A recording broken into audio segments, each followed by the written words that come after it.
Evening పూజ అయితే start అయిపోయిందండి. So first అయితే ఏమేమి కావాలో అవన్నీ పెట్టేసుకుంటున్నాం అన్నమాట. తర్వాత నైట్ అంతా మేము ఈ చిన్న బాలకృష్ణుని విగ్రహాన్ని కూడా తులసి మాత చెట్టు దగ్గరే పెడతామన్నమాట.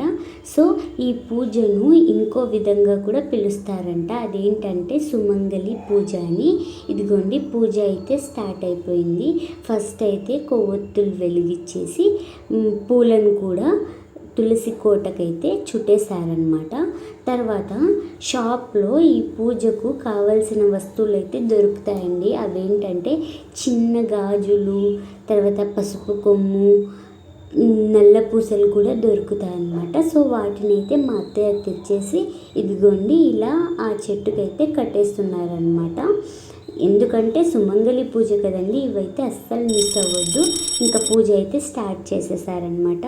అండ్ ఇప్పుడు మేము క్రాకర్స్ అయితే వెలిగిస్తాం. ఎందుకంటే మన అందరి లైఫ్లో ఎటువంటి చీకటి ఉన్నా కూడా అవన్నీ తొలగిపోయి ఇదిగోండి వెలుగు రావాలని అయితే క్రాకర్స్ అయితే పెట్టేస్తాం.